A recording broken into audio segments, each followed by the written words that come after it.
Hi guys, my name is Mina, and you can call me my Chinese name Yiming, whatever is easier for you. And I'm a Chinese language teacher from Confucius Institute at Coventry University. And if you don't know us, we offer a lot of language courses, culture events, and business support. And today we have our speaker, Dante again. And Dante is a good friend and one of my best students. Dante has a lot of experience working with Chinese people, and he has been my student for 2 years, and he studies Chinese every day during that 2 years. So I'm sure he has a lot of to share with us today. So here you go, Dante.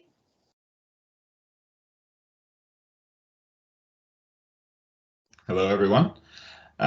I am coming from the United States, so I'll say good morning to all of you, but I hope it'll be a pleasant lunch hour here. Looking forward to this particular conversation. Should be a lot of fun.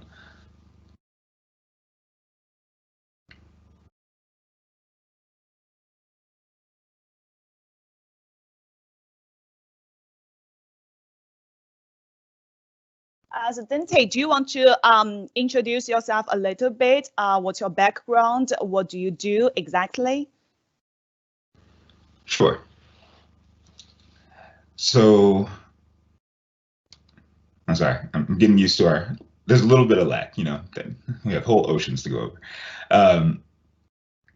So again, my name is Dante Hector. I am a mechanical engineer based in the state of Colorado in the United States, starting in early 2018.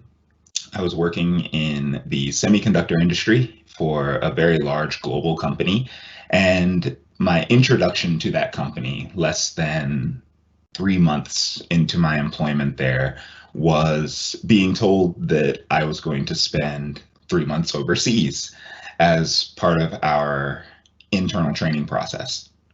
From that trip through the present, and I've changed companies since then, but even in the new company, there are frequent, often on short notice, announcements of trips that need to go to Asia, both because we have suppliers and vendors in that environment, because we have customers in that environment, and because we have a whole lot of very close business partners, which in a lot of ways are still suppliers and vendors, but also help with new design concepts and help with certain ways of working that are only possible in China and other East Asian countries that help us accomplish our objectives a little faster.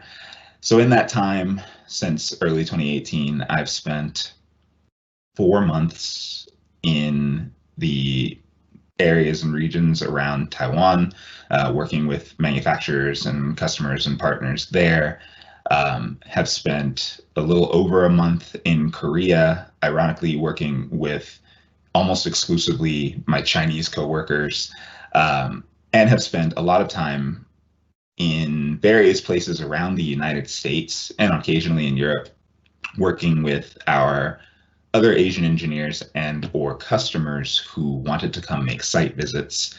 So a lot of the discussion today will really be the stories that have come from those experiences, and hopefully some insights into what it's been like being, a Westerner in general, but being an American in particular, interacting with Chinese culture and Chinese professionals, especially in a technical setting. Okay, so before you go to China, what kind of preparation have you made? Oh, when I got the announcement the very first time in 2018 that I was going to be spending what to me felt like an incredibly, just unfathomably long time, especially to no longer have been a university student overseas, my first thoughts were, okay, what will the work be like and where will I stay? So those are fairly standard and companies can answer that for you. But once you get past that and realize that you're still going to have a more or less normal work life, which is, you work for so many hours a day, and then you have all of these other hours that you need to occupy, I became very concerned and thought, well, one, I've never been to these Chinese speaking areas. I don't understand, how am I going to eat? How am I going to entertain myself? What happens if I'm missing something? How do I go shopping? Is my money any good? So I figured at that point it was going to be really important to start learning something about Chinese culture and maybe a little bit about the Chinese language, if for nothing else than to be able to get in a taxi and point at something on a map and say that's where I wanted to go. Because I tend to be a very adventurous tourist. I tend to be a very social tourist. And that is an easy thing to do when, as an American, you're traveling in Canada or in Western Europe. Even when I was younger, traveling in Germany, because I'd had some exposure to the language already. Granted, everyone there speaks English very well, but it's still nice to have a little taste of what people are saying and what they're thinking and how their signs are written and why they care about the things that they care about. But I realized going into this trip, I knew absolutely nothing about China and about its people and about how business gets done. And so I found myself looking at 69 days in country. That's what was scheduled. 69 days in country, where I was going to be in a new place, surrounded by absolutely no one I knew because I was brand new to this company, doing both internal company-based training experiences and meeting with customers. And I had no real appreciation for what I was getting myself into. So it was around that point that I started seeking a teacher, that I started buying every book I could on the Chinese language initially, because I had so much intimidation about how street signs would be written, how menus would be written, and every book that seemed well recommended related to the business culture at large. I try to keep my focus on those three things, so that I would have some bearing once I arrived in country. And that was a really healthy process. But the thinking for me went, okay, I will take the next 2.5 months, which is the amount of lead time I had from when they told me I was going to when I was actually supposed to board a plane. I'll take the next 2.5 months. I will learn some of the most basic phrases in the language. I'll try to get a really simple understanding of logistics in country. How do subways and buses and taxis all work? Getting some understanding of where's my hotel relative to where I'm going, so that if I get lost or I'm late one day and I can't find some kind of public transit, how will I get around? And I thought, I'll only need these 2.5 months to get a little snapshot, and I'll go over and everything will be easy. And I can't be sure if this is my own overconfidence or just the impression I've gotten from traveling in Europe. But the moment I touched down in the international airport in Taipei and stepped out of the gate and left this environment where everything catered to the international, and the international language is English in these modern times. So as soon as I left this international terminal and looked around me, I realized I was way over my head, and any adventures that I hoped to go on were going to be considerably more difficult, but also that I wasn't going to be allowed to just stop studying and trying to learn if I wanted to be successful in this environment. And it is the nature of manufacturing, it's the nature of engineering as a profession, that being increasingly globally connected is not just a novel idea. It's been the state of the industry for nearly 50 years at this point. And the way that I perceive it, the only way to be truly successful and truly impactful as a professional who, the tagline that engineers like to use is, we build the world. If I want to build the world, then I need to know how to work in the world. And it turned out that being in the Chinese speaking environment is an entirely separate world than I knew, and that I was going to have to put some more effort in. Sounds like you did a lot of preparation. And what's the biggest surprise for you to when you step into the China, and what's the difference between working with Chinese people in China and outside of China? The biggest surprise honestly has nothing to do with business, but was that I was informed that some menus would have pictures and most menus would not. And so I would show up to places that I thought would be interesting restaurants and suddenly be faced with what seemed like an endless and insurmountable wall of characters. And all of them at that point, 3 months into my study, still looked like incomprehensible tick marks. It looked like a chicken with ink on its feet has stamped all over the page. So wondering what I was going to eat was probably the biggest surprise all the time. I got over that. I overcame that. And I actually did so with the help of several of my Chinese coworkers, because there were a lot of times that we were spending our after work hours together. And for them, this was all fairly routine. Maybe they had come from some other city. So we were working in Taoyuan, which is in the north of the island of Taiwan. And I would be working with people who had perhaps also come from the island. So they were coming from Tainan or they were coming from Hsinchu. But I would also have colleagues who had come from Xiamen and from Shenzhen, a few even from Beijing. So they viewed all of this as completely normal. They didn't feel out of place at all, except every now and then, you meet a local person who had a strange story. That to them was what was bizarre. But for me, every single moment was new. So the menu was probably the biggest surprise. When talking about kind of being a coworker to Chinese people, I do think there are some dramatic differences between when I am at home in my home country and they have come in to visit and work versus when I am in their home and I have come in to visit and work. And if I were to distinguish between those scenarios on a single point, it would probably be that when we are here, meaning when we are in the United States, or when I am in the West and I am working with my Chinese colleagues, they invest a lot of energy and have done so throughout their education in the process of learning English, but they invest a lot of energy in being closely connected to what's happening in my local culture. So they tend to have a really clear awareness of what's happening in the news, of what's happening in the city that we're in, of what's interesting, or at least they think would be interesting around us. And they want to engage about those things. And so there's a lot of, I didn't start noticing this until after I had traveled, but there's a lot of effort made to connect personally to the people that they're working with.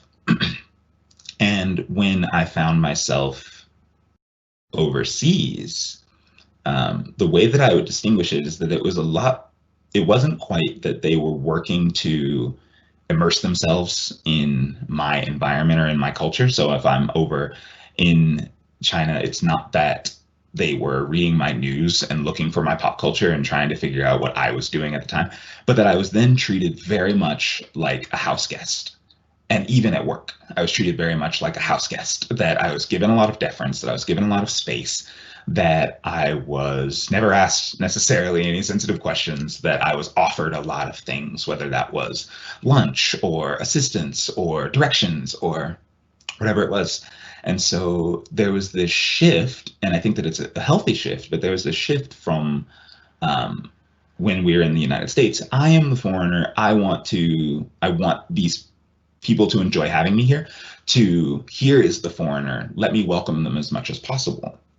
And I'll express it that way, though there's a lot of subtlety to how things have occurred, especially as my coworkers came to realize that I had some small understanding of the language and the history of where they came from. So when you go to China, you as a customer, but when you do business with them, you like an employee. So what's the difference between that? How do you balance that? So there were a few different contexts that I've traveled, and at first in the semiconductor company, most of my trips were either focused on internal company needs or I was showing up as a vendor and supplier. And in both of those cases, I truly was coming in as the American. I was coming in as the Western-based expert on whatever topic we were dealing with. And so I remember an occasion where we were coming in to meet a customer and hear about some of the challenges that they were having. And the reason that Westerners were being brought in is that for China as a whole, the semiconductor industry has undergone a lot of rapid development, but is still relatively new. There are quite a few state-owned enterprises that are having a really positive impact on the state of the Chinese industry. But because there is not depth of expertise necessarily, because they don't have 20 plus years of experience on the 300 millimeter technology, which makes the really small chips, the really fast chips, the ones that we all have grown accustomed to, that are in our laptops and that are in our data servers, that are in our smartphones. They bring in a lot of Westerners because that's where the companies were all from. And if we're the experts on the machines, we get additional credibility just for being Westerners, which is not always a good thing. But when you then come in as the vendor, you are dealing with a few different dynamics at once. First is that the customer is operating on incredibly tight timelines and on razor thin margins, and there's a huge amount of competition across China in any kind of manufacturing or production sector. And so the customer can come across as very demanding, almost irrationally so at times, because the problems that they have are real problems and the deadlines that they face are real deadlines.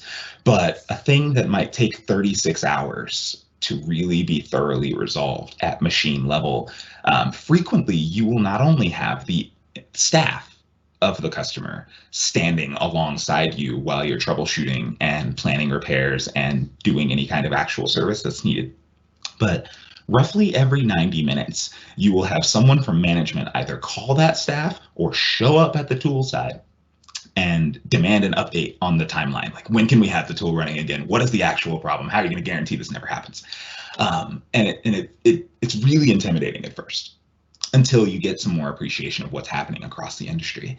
But some of the other dynamics are, because you are the foreigner and there is still this inclination to treat you as the guest, even though ironically you are the supplier in this context, there's almost an elaborate, it feels elaborate when you're coming from kind of the Western way of working. It's an elaborate degree of generosity.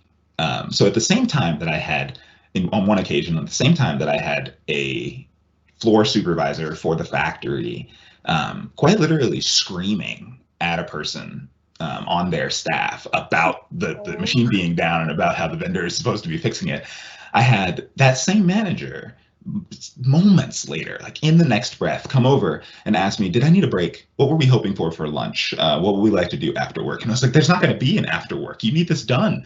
And he just goes, no. After work is going to be okay. And it's so difficult to reconcile how people want to treat you versus what they actually need in order to be successful in business when you're coming in as a vendor. But coming in as a customer is another experience entirely.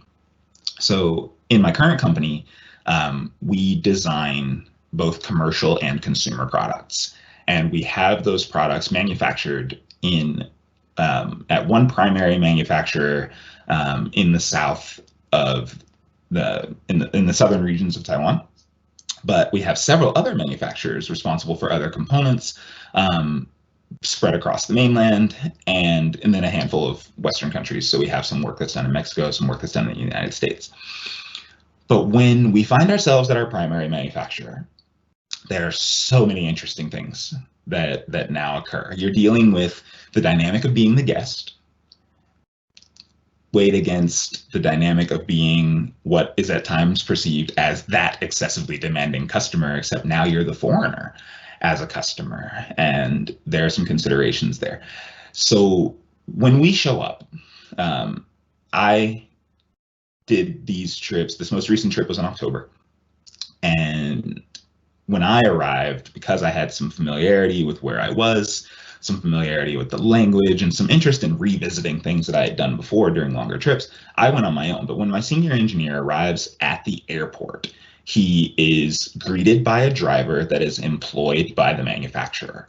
So they have a staff of, I don't know if these are general support staff, if these are low-level technical people, or if they actually have drivers, but he's greeted by a driver. He is taken the 3.5-hour drive in complete and utter silence to a hotel close to the manufacturing facility. When he gets there, he's greeted by hotel staff. They know that to expect him. They don't ask him for any information other than the passport, which is legally required, because everything has been arranged by the manufacturer. So there's kind of this red carpet treatment as a guest to, greater East Asian, but particularly Chinese manufacturer. You get to the hotel and there are things waiting there for you. Like there's additional water. There's a handful of snacks that Westerners are, reported to like. There's an itinerary for when you'll be picked up the next day. And all of this gives, especially on your first trip, gives you just a really fascinating impression of how special you are when you get to go to the manufacturer. That's the thing we check you in. And then, you get to the factory, you get greeted at the gate by the security officer because you're showing up with a driver, so they know that you are someone to the company. You get led in, usually to a conference room, and frequently we were, in that particular case, we were greeted by our account rep, and she showed us to the conference room, offered us a second breakfast as if we hadn't already eaten twice at the hotel, and brought out tea. And everything up to that point, I think, is exactly how the first visit goes for OEMs, for producers, for companies that want to come into working in China, and for any trips where it's known that a large PO is coming. There are other contexts, especially if you're coming specifically to evaluate problems, where some of that red carpet treatment doesn't feel quite the same. So when I was coming in the first time for the big trip, where I was in the company of my senior engineer, it was known that I was the new employee. So the dynamics of that are also really interesting. I came into this particular company because I had worked here in the past, and I had some very specific technical knowledge related to handling business and manufacturing in East Asia generally and in China specifically.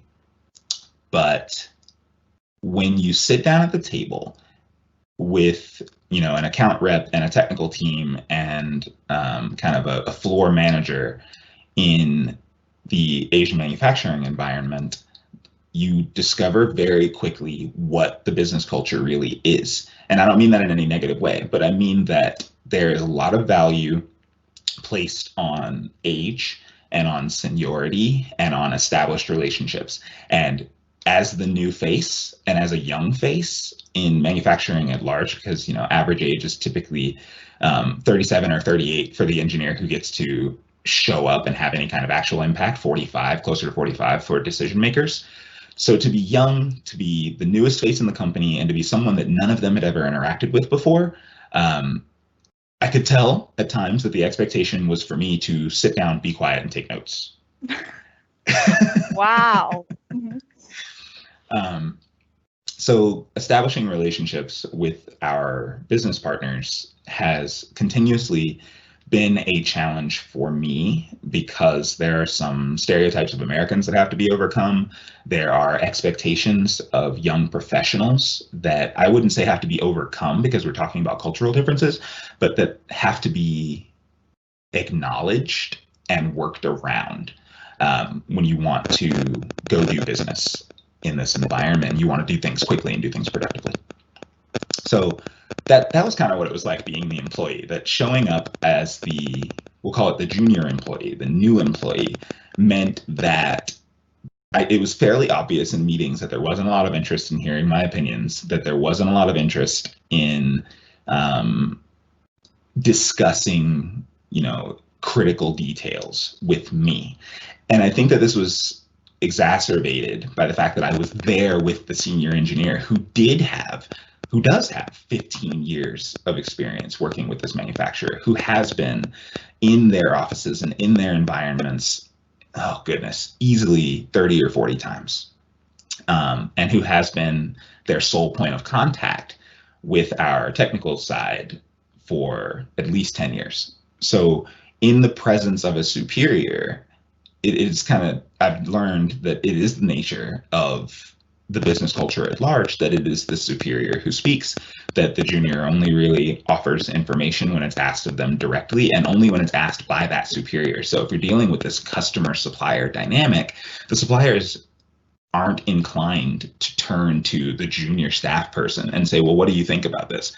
Because that would simply be illogical in, the way that I have come to understand Chinese business culture. That would never happen for so many reasons. It would be considered disrespectful to the senior staff. It would be considered irresponsible on part of the supplier to trust decisions from a more junior member of a team, and that it just would kind of violate basic social standards about respecting leadership and elders. It would be the equivalent of inviting a family into your home and talking about an event that you were all going to do later, but before you had discussed any of this with the parents, saying to the child, well, what do you believe would be the best course of action for our vacation tomorrow? And everyone can recognize the folly in that. But there was initially this shock for me of thinking, I'm only here because I know what I'm doing.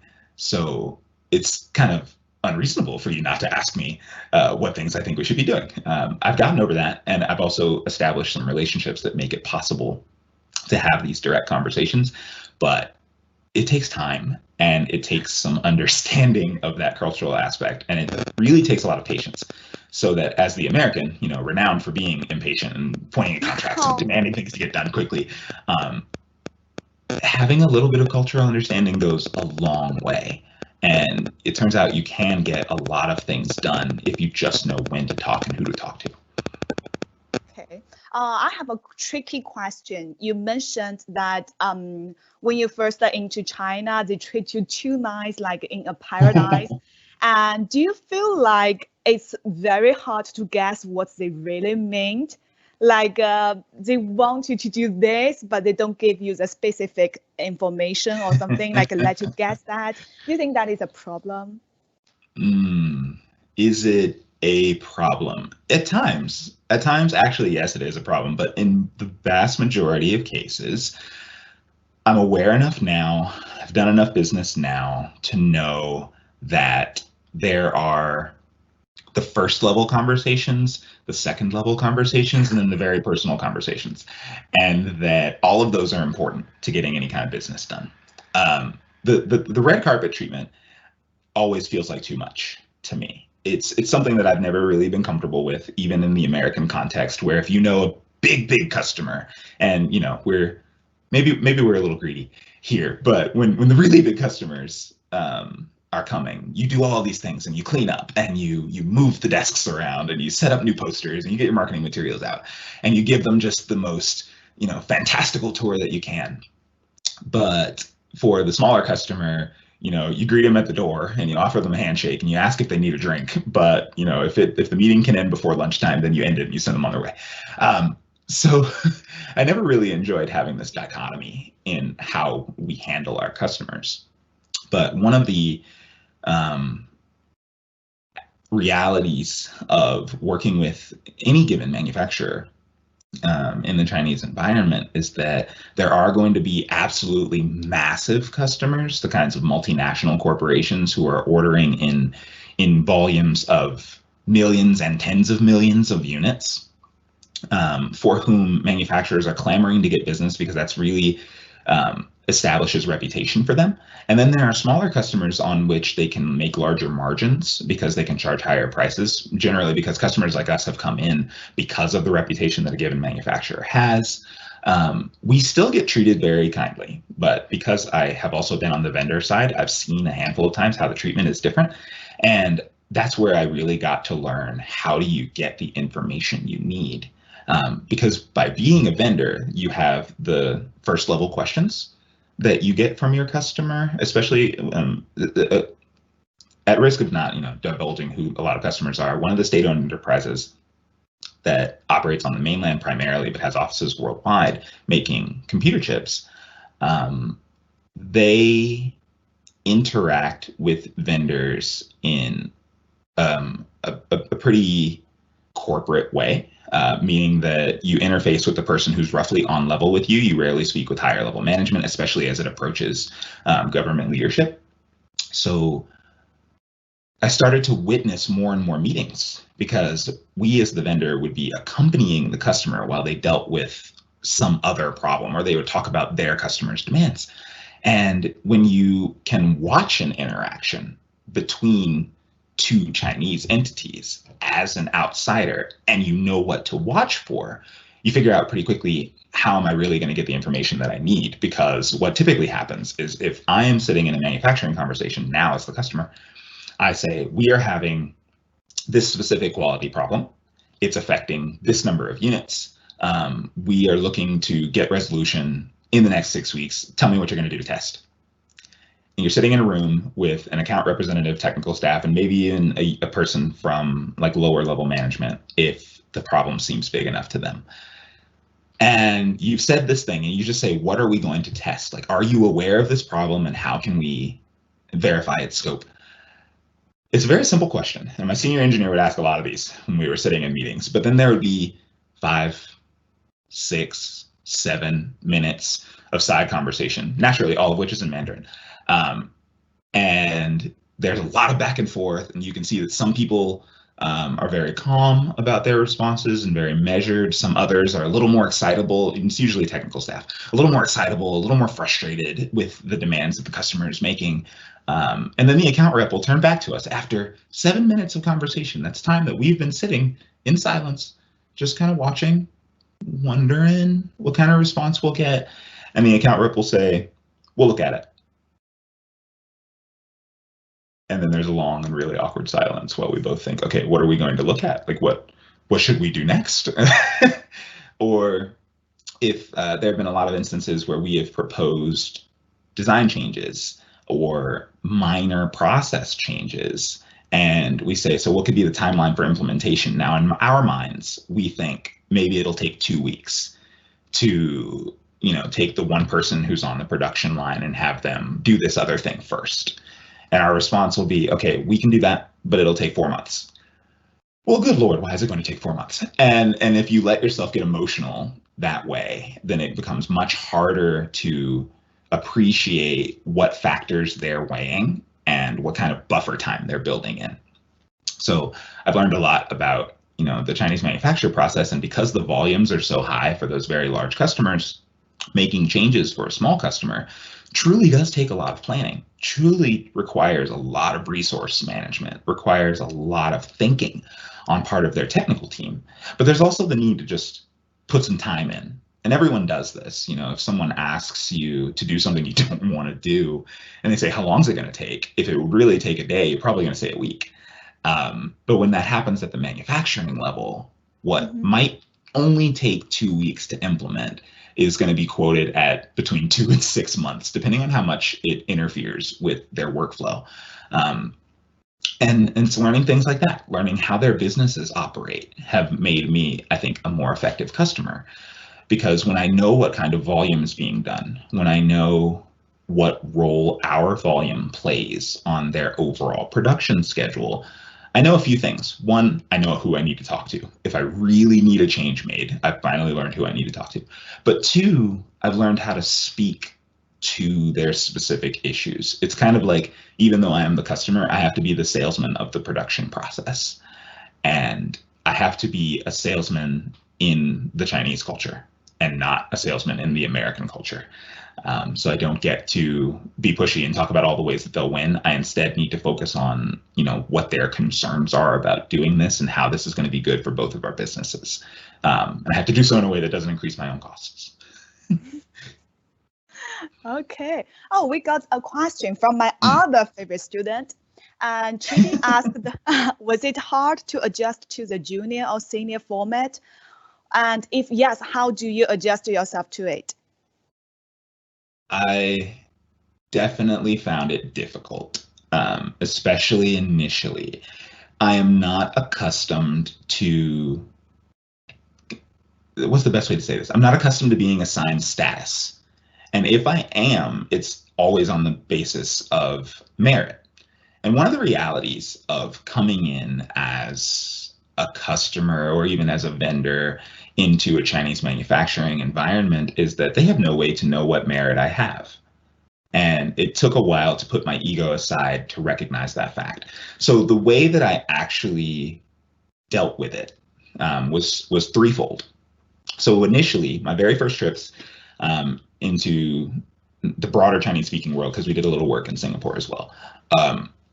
My very first trips, I would get really frustrated and I would get to the end of a meeting and I would turn to my coworkers and just go, what happened there? Why wouldn't they listen to my opinions? Why wasn't anyone asking me questions? And it was all very about me. It was all very selfish. As I was building cultural knowledge, so that was really the foundation of this. As I was reading more and watching, amusingly, watching TV shows, watching the, 4 years old now, popular sitcoms in the Chinese speaking world, and you watch people interact with their bosses in these shows and you just think, no, I would never stand for that. And then you think, well, okay, hold on.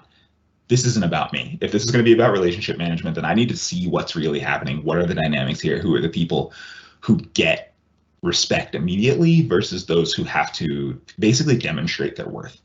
And when I realized that, okay, I haven't done anything to show them that I am either a decision maker or a subject matter expert, so there isn't really any reason for them to defer to me, I could then start having conversations with my coworkers saying, okay, who speaks first in the meeting? Who offers the reports? Who provides, status updates on projects? And then some of my coworkers, as we started spending more time together, I realized that, I was finishing my training day, sending a quick email to my manager back in the States, and then I was just going off to do something fun. Whereas my coworkers were finishing their training day for internal company things, and then they had to write pages long reports, every single detail of what we covered while we were there. And it was both for accountability and so that their management, when they sat down at a meeting, would have all of the necessary information to talk to a customer about what was being done to make our staff ready to service machines. And I thought, oh, this is amazing. There's this huge emphasis on, it's not even making the boss look good. That's actually a phrase in American business that's kind of like managing up. No, that's still very selfish. That's very me focused as an employee. There's a huge emphasis on making sure your boss never looks bad. And that's a spirit everywhere. And I didn't fully appreciate that until I had some of those conversations. When I changed companies and came in with my senior engineer, I was much more accustomed to the dynamic of meetings, but there were still elements that I found frustrating. We went to meet a sub-vendor, and I remember this day pretty distinctly. And this was a sub-vendor that I was going to be the primary point of contact for, that I was going to be responsible for delivering any kind of issues, for talking about production schedules, design changes. I was going to be their person. And my senior engineer had never actually needed to be their person. We had a previous engineer before me. He had done all the interacting. And so they were used to dealing with that person who had left and my senior engineer. I sat down at that meeting table, and this is after, 2.5, nearly 3 years of exposure to Chinese culture, of working with Chinese manufacturers, and I realized I needed to do something different. So when I sat at the table and I was introduced by my senior engineer, I was introduced as our new engineer, the one who would primarily be taking over the scope of these projects. There were a few things that I knew I needed to do. I needed to first thank my boss for that introduction, and I needed that thank you to be both genuine and even a little bit elaborate, just because it establishes with the manufacturer that I'm showing proper deference to the person who brought me here. I needed to thank them for hosting me. And in this particular case, this was someone that our company had worked with. They knew a little bit about our account rep. And there's not actually, in modern manufacturing business, there's really not the value that the stereotypes you get out of America are that you got to show up with gifts and you have to know something special and be able to offer them something no one else can offer. That's all kind of ridiculous. I mean, this is business, and business is business everywhere. But some of the cultural elements included when I greeted the people to whom I'd been introduced, I needed to have figured out who the most senior person was, and it wasn't our account rep. And so I needed to greet that person first and thank them for hosting me. I needed to talk to our account rep directly and offer some. It's just like there was layer of formality that over a 3-year period I had come to understand. And by doing all of that, and this is what was really great, at the end of kind of the introductions and the early meeting and the factory tour, by the very end of that, when our formal meetings were dismissed and there were some side discussions about going to lunch and, you know, how we should spend the afternoon because we were going to be with this vendor all day, the account rep stands like immediately at my shoulder, which, you know, positioning has importance too. But the account rep stands immediately on my shoulder and starts asking me details about the projects. What are some changes we might want to be making? What are the timelines we're working on? And this was the very first time that from the beginning, from an introduction to actually getting business done, that I think I had navigated this business space correctly, so that we could be having real conversations about product needs very early on. And what it required was putting in that extra energy on building a quality, even though it was only one day, building a quality relationship, one that respected how they do business, instead of just showing up and starting to demand what I wanted. Okay. We got another question saying, which shows do you watch about learning? And also I want to say, because you've learned Chinese for 2 years and you've made great progress, is there any suggestions of people to learn Chinese? Okay, so let's disclose things, right? So our host, Yiming, has been my teacher for 2 years. And so work with her if you can. So if you're everybody already knows that. Country, and you haven't already taken a session with Mina, then you're missing an opportunity. This is a typical Chinese thinking, always thanking your host or your teachers. Good job. Thank you. I've tried to internalize these lessons. The shows that I watched, oh my goodness, I've tried so many shows and have had such mixed results. I have very much enjoyed a series of older sitcoms, and so one of them is called Only You in English. It has a completely different name in Chinese, and right at this moment, because I haven't watched it in over a year, I can't remember what that name is. It is about a group of office workers, if I recall correctly, in the city of Taipei. So that one was interesting, but I actually spent a lot of my time with movies. So I would try shows, and I have a really short attention span as far as kind of televised media goes. I can't handle more than 3 episodes at a time. So I didn't make it with shows for very long until recently, and I'll come back to that one. I spent a lot of time with movies, and some of my favorite movies have been those produced by Dai Aneng.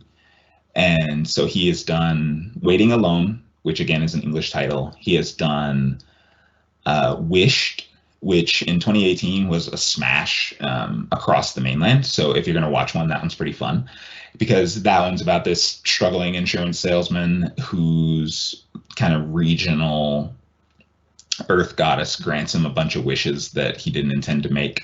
And I find that one entertaining just because it's well produced and it's funny, but it's particularly interesting because you have a lot of dynamics at play. He has a roommate who works in a different industry, one that doesn't always get as much respect. So there are a few jokes that get snuck in about the nature of their work. He works for his parents formally, so you get to watch child-parent dynamics play out at the same time that you have employee management dynamics play out. And he has this strained relationship with an ex-girlfriend. And so now you get to get tiny pieces of insight into kind of personal thinking. You know, what is the role of building yourself up and improving your own wealth and status in Chinese culture? And I think that's really interesting. That movie was one of the first ones that I watched all the way through, and I've used it to find new vocabulary, and I still do. But I don't actually watch it anymore. Now I listen to it. So when I'm on a long drive, I'll put it in my headphones and just listen to the movie and try to predict what's happening and understand the conversations. That one's really enjoyable. There's another English title film called Beautiful Accident, which was based on a Korean film from a few years prior. And it also has a lot of focus on social status and how people perceive themselves. And so this woman who was a lawyer dies prematurely. And in the afterlife, she is greeted by an administrative staff who have their own work dynamics in place. But then she gets reassigned temporarily. She's reassigned to life as a housewife, as a mother, and she hadn't been that before. And so there's this new aspect that I get to watch of, you know, how do you yourself feel if you've been, say, the single professional versus being the stay-at-home parent? How does the interaction between parents and children, between spouses occur? How do complex social topics get resolved? There were some personal conflicts that occur in the film. So if I were to recommend 3 films, just to give you a taste of some of the experiences that you won't always get if you're coming in as a foreigner, especially, you know, if you come in as a foreigner and you are single and you go on to meet and fall in love with someone, then you'll get to experience, you know, the relationship dynamic. But you're not generally going to see that if you're an established professional from your own country. So those movies provide some really useful insights. And then as I got deeper and deeper into my language study and I wanted fewer kind of global appeal productions, I actually got more into modern historical dramas. Wuxia films do a great job of this, but also the TV shows. And so one of them is called Major Wujiang, which I think if you were using, say, Netflix or Amazon Prime, is called oh goodness, I forget right. Oh, Bloody Romance is what that one's called. And this is kind of based in an ancient historical time, and at the center of it is a series of village and clan conflicts. But what I thought was really interesting about it was that there's a lot of subtlety in how the characters are portrayed, and you get to watch a more traditional version of social interactions. What is it when I am a page working with the noble? What is it when I am the servant working with the master of a property? What are the dynamics in cities, in markets, and trading? How do older young people, so maybe 17 or 18 years old, interact with younger people, 12 or 13? So shows have played a really big role in my overall learning. And there have been lots of other movies. And I can assure you at this point, in these 3.5 years, nearly 3 years, it's been hundreds of movies, both old and new, have provided a lot of insight for me. And you combine those with personal experiences, and that really helps. Mm-hmm. You said you watched a lot of movies and TV shows, and sometimes they didn't give you the real society of China. Yes. So what's the most ridiculous things or like stereotype? Oh no. You know, okay. Here's a complicated one. So the American approach to the hero's journey, which is kind of a story writing concept, it's a narrative concept, is to approach everything as a comedy. And what that means is not that everything is a laugh out loud film, but that you want to end on a happy note. Okay. This is just like built into the culture that things get better and the hero transcends their obstacles and everything. The hero is always the center of attention and they get to be special at the end. Watching films from the mid and late 80s and early 90s that are Chinese productions, there was a lot of extraordinarily rapid social and economic expansion happening across the country. There were conflicts, of course, as happens when there are expansions. There were interactions with foreign people, and not all of that turned out well, but that there are also cultural concepts about focusing first on the development of your family and on maintaining humility and on doing what was best for your broader social environment and not just what was best for you. And actually, all of that is in contrast to a lot of Western films. It's generally like, I sacrificed all of those other things that the world thought was important and I made myself better. So I would watch these late 80s films and I would be following the plot. And in my mind, I'm imagining from a Western paradigm how this is going to end, how the hero is going to overcome this obstacle, how everything's going to be great and wonderful at the end. And the hardest thing I dealt with with, the, I don't know, 12 or 13 films that I watched from this time period was almost every time the hero got punished, and like badly punished. Like someone that they loved would die, or they would have their building destroyed, or their business would crumble, or a relationship would fall apart. And I thought, oh my God, what am I seeing? But you are what it sounds like every comic movies. One of the things that I realized, and this was really critical for me, was that, the social hierarchy that when you hear about in the West, you take as a joke, is very real and very important to Chinese people. That improving yourself to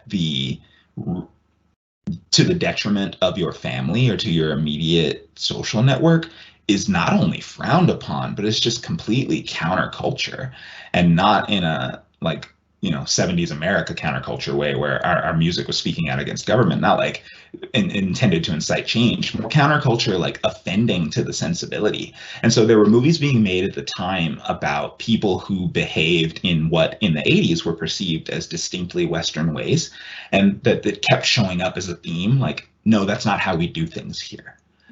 So I actually think that was a fairly honest insight, but it was dramatized. It was turned into a big thing, and it would almost be comical, some of the ways that the hero would fall. And so there was that. There was definitely that aspect. And then, I discovered when I learned German while I was in public school, and I started watching German films, that one of the hardest things is understanding a joke, the punchline of which ends in an obscure cultural reference about rural people, 60, 70 years prior. That happens in modern comedies too, where what's probably the most ridiculous is that jokes will get made about things that were considered taboo, but that were kind of silly, from the late 70s and the late 60s and the mid 70s in China. And I have no idea what these jokes mean. I have absolutely no idea. Like, there will be references to crows and rats in barnyards and things that I've learned a little bit about as I go back and read my history. But it's like dealings with village managers, dealings with kind of small town politicians, and, where the grain gets stored and who fetches the water, and jokes that just won't make any sense until you spend a lot of time both watching movies, talking to people, and kind of in the culture.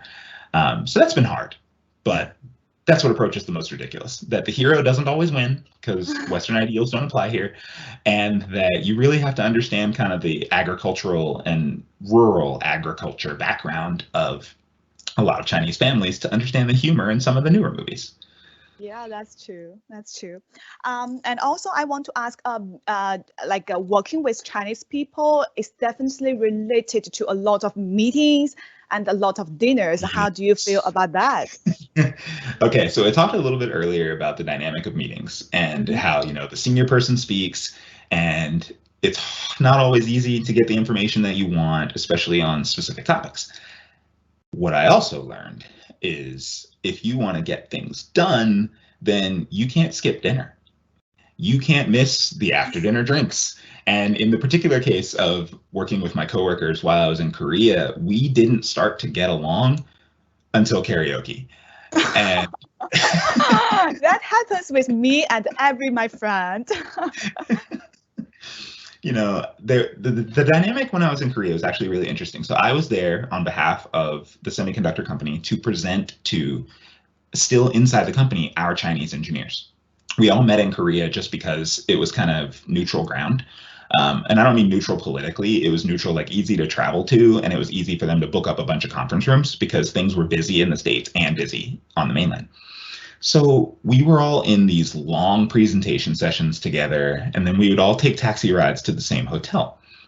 Now, at the time, at first, I thought I was being treated as the guest again, because they kept insisting that I be the one that would sit up front and, ride alongside the taxi driver. And because I had taken the time to learn all of 10 words, nothing significant, all of 10 words in Korean, they were like, oh, well, you can say hello and you can say take me here, so you get to talk to the taxi driver.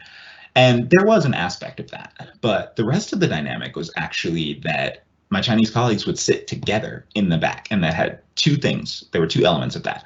one, they were together, which was very important because they were from the same place. They had this common background and they wanted to spend their time closer together. And they're also just used to being in contact. I think this is true in the UK too, but in the States, if someone bumps into you, it's horribly offensive. Whereas when this happens in Asia, it's just commonplace. And so they're used to being packed into small spaces, in taxi rides, especially where a lot of people are trying to get to places together. But the other dynamic was actually, I'm the foreigner, I'm the outsider. And the thing that broke the ice for us was once in a taxi ride, they were talking in the back and making jokes about the day. And they were all obviously speaking exclusively in Mandarin, and no one had any idea that I had ever learned any part of the language. A joke was made that I laughed at, and then everything went silent as they looked at me and thought, how does he know what we're saying? But it was that same night that we went out to dinner together. It was a company dinner, so it was kind of formal. And then we went to karaoke after. And at that point, we started to have the relationship building questions. How old are you? Are you married? Do you have kids? How old are your kids? What is it like living in the United States? What do you like about the food over here? Have you tried this or that funny food on your travels throughout China? And once those questions were asked, it was kind of like once I got the introductions right in the meeting, then we started to really speak productively about what things were needed to make their work better. Because I was brought in as the outside expert, like, how can I help you? We couldn't have that conversation until the relationship was built. And the reality of both being the coworker and a handful of times being the vendor or the new customer is that none of that happens until you get out of the office. And so if you skip that opportunity to make that very personal connection with people and to kind of party the way that business people party, until you've done that, it's kind of like you can't really be invested in. It's not that you can't be trusted, you're still a paying customer or a useful supplier, but it's that they don't know you. And until they know you, how can they really do quality business with you? And I think that that's a principle that stands well with me, but it's just now understanding how do you get to know someone in the Chinese culture and making sure that I take those steps as early as possible if I want to have productive business experiences. Okay. Were you expected to communicate with them in Chinese or like in English? That's actually really interesting. At a business level, at a higher business level, especially interacting with manufacturers, all of that's being done in English. And it's because that's what all the documentation's written in. When expectations need to be clarified, that's just the language of choice. But what I have found, and this has been huge, is that when I am on the production floor, if a small handful of the production staff, who usually don't speak English because they're coming from fairly rural environments, realize that I speak their language, suddenly now I am someone worthwhile to talk to. They can bring their problems to me. They can share information with me. They can disclose ideas that they've had about how to make things better that otherwise wouldn't get passed up the kind of the business social chain, because they may or may not have the ear of their management, or they may not be in the most respected position to make those kinds of suggestions. Whereas in manufacturing, anything that saves me 0.1%, whether that is in throughput, in production, or that is in cost, is valuable. And so, in the West, I always want to go to the factory floor and talk to my staff. And in the East, it's not as common to do that, especially as the foreign customer. But because I have language, because I've stripped away that barrier, there's an opportunity to build relationships with more people. I learned from my driver the second time that I went over interesting information about what was happening in terms of production capacity, what was happening in terms of management changes in the manufacturing company that were valuable because they impacted our production. And those are things that maybe I would have learned if I spoke with management personnel long enough, but they're going to be much more careful about what they say. And understandably, they have business interests to protect, but so do I. And so language, I think, is a way of getting more things done. And I don't always mean subversively, but it gives you more and better information. And it also lets you connect that much better with people. We did all our karaoke chats in Mandarin. And it was at that point that they realized I had taken this time to try to understand who they were as people and what their language was and what their culture was. And that made it easier to work with me. And I think that that's where a lot of the value has come from language study, that people know that you care enough to have put this time in. And that makes you a better friend, a better coworker, a better customer. That's right. That's right. And we got the last interesting question. What's your All right. go-to karaoke song? Oh, no. Um, my go-to karaoke song when I am in the United States singing with friends is Mariah Carey. Oh, And I'll take anything, challenge me. But when we went out for karaoke that night in Korea, it actually got amusing. They wanted to play exclusively American music. And so where I shined that day was singing Disney songs. I would belt out one version of Let It Go that I think was pretty admirable, but also thankfully no one captured on camera. There's a lot of other Chinese artists that I very much enjoy, and Fang Datong is one of them. He goes by Khalil Fang. And I've actually sent over lyrics to Mina to help me translate several times. I really have an appreciation for this kind of blended Western Eastern musical approach that's coming a lot out of Mandarin pop music lately. And so I can sing along to a lot of those and have, but you're never going to see it on camera and you're not going to find out until we go out together. So I think I got that record. No. You couldn't. It's in my computer. Okay, and that will be all for today. Thank you, Dante, for coming, and thank you everyone for joining with us today. And we have another Chinese corner next week. Actually, we have it on every Friday. If you want to know more details, you can follow our official Twitter, which is Confucius Institute at Coventry University. Oh, is that Confucius? Oh, I forgot that. You will find it in our website, guys. And yeah, we just keep posting. And I will also post every good Chinese movies, I think. I'll share that list with you, Yiming, the ones that I've enjoyed, and then you can share those. Yeah. I'd like to say thanks to Yiming and George and Coventry Institute at large for inviting me in for this one. It's a lot of fun. I hope everybody enjoys the afternoon. I'm probably going to go back to sleep. It's 6 a.m., so Thank you for the sacrifice. Okay, guys. See you next week. Bye-bye.